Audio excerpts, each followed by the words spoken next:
I am James Mario from Campus Missionary, and I'm Tim Dizon. I'm also one of your campus missionaries.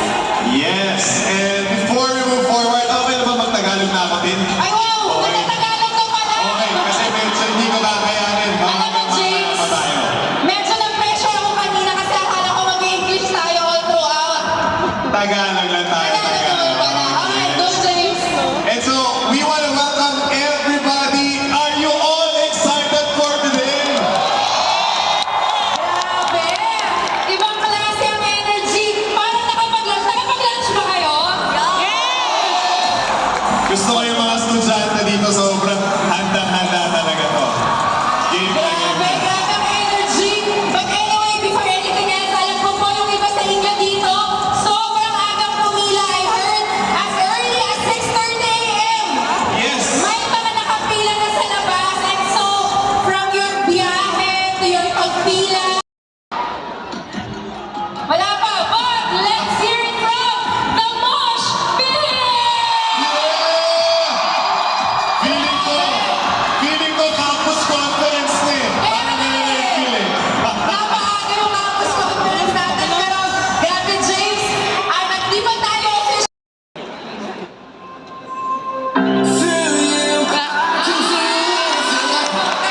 Nako, nakapag-eto ba naman talaga? Di ko namin alam! Ano ang tamang sagot? Nothing is impossible! Ah, may pa-blending pa eh. Nothing is impossible is... Yun! 1 point for our team. 1 point, 1 point. Akala ko isasagot. Ano ba ito? Through you. Maliit eh. Ano, next song na tayo? Next song na tayo, next song. Sige, Ay, start yung na. beat muna natin. Sige, Start go. na tayo with this bit ha. Kayo muna.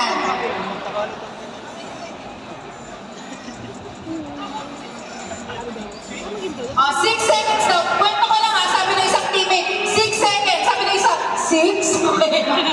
Napaisip eh. Okay, dito naman. 5 seconds 5 dito. seconds. 8 seconds. 8 seconds. 7 7. seconds. Okay, dito tayo. Yes. Tingnan natin kung mahuhulaan. In 5 seconds, let's play song number 8.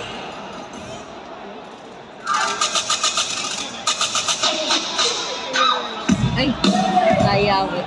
Uy! Nako. Ano yun? Medyo kailangan mo ng medyo ano po eh. Parang nag-start lang ng motor. Gano'n. Sige, wala po. Anong hula natin? Sayawit ate. Bibilangan natin kayo. 5, 4, 3, boom, 2, boom by... boom by Planet Shakers daw. Tingnan nga natin. Meron bang ganon? Sabi nila, hindi nila sure. Pero tingnan natin. Boom Baka by naman. Planet Shakers is... Ilang seconds yung next? 7 seconds, 7 seconds. Sino next? Ay, sorry. 6 seconds Ay, pala. 6 seconds pala, 6 seconds. Pasensya na kami. Hirapan na kami. Okay, sige. Pakinggan natin yan. Let's hear the beat.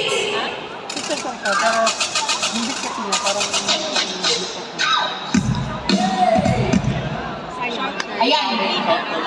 Okay lang po yan. Kaya niyo po. Shout for joy, galing na siya. Shout for joy by Gary Valenciano is... Wow! James. Tingnan natin kung kaya-kaya nilang i-shout for joy. Feeling ko kaya nilang kantahin yan. Westy, sampulan mo kami.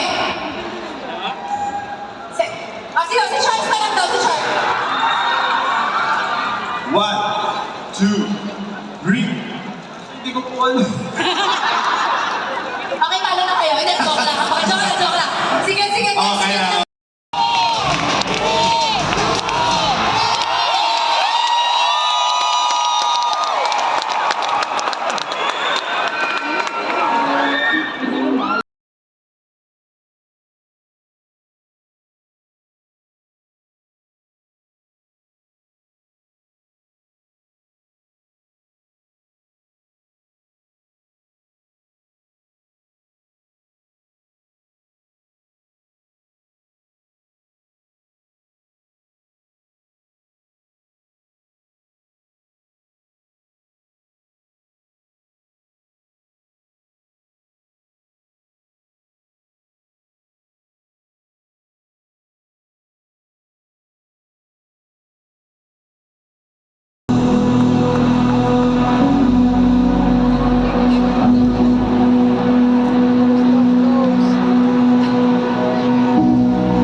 Was with God,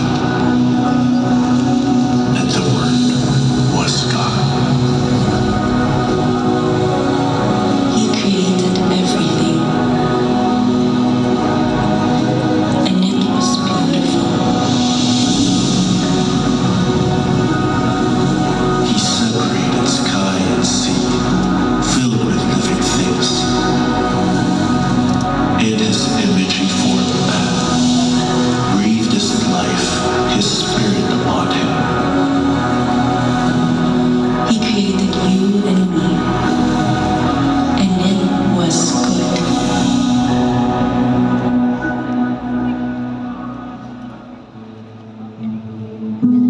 I love what I do. Makes me excited to get up each morning because there is no greater feeling than knowing the reason you were made. No greater satisfaction in knowing there is fulfillment and there is abundance in the work of His hands.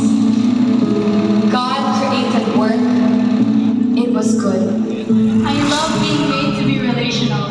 Whether I'm around people using screens or sitting across a table, there's just no greater feeling than knowing you are desired. No greater satisfaction than having endless affirmation at your fingertips, knowing you are wanted. When God created connection, it was good.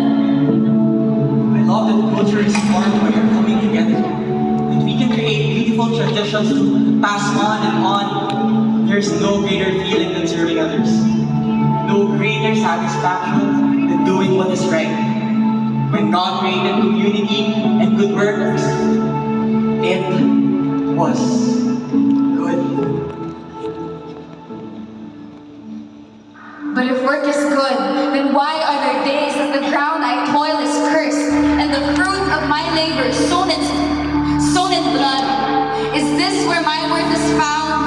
Sleepless nights, crawling my way through promotions and pedestals, striving until I have returned to dust? If connection is good, then why do I throw myself at anyone who glances my way, making them my sole reason for being? Why have I turned my servant to my master, controlled by this need to be known and to be loved? Will I ever be known and loved? If I keep doing what is right, then why are there so many voices shoving beliefs down my throat, legalistically demanding me to follow aimlessly, mindlessly? Why am I still not justified?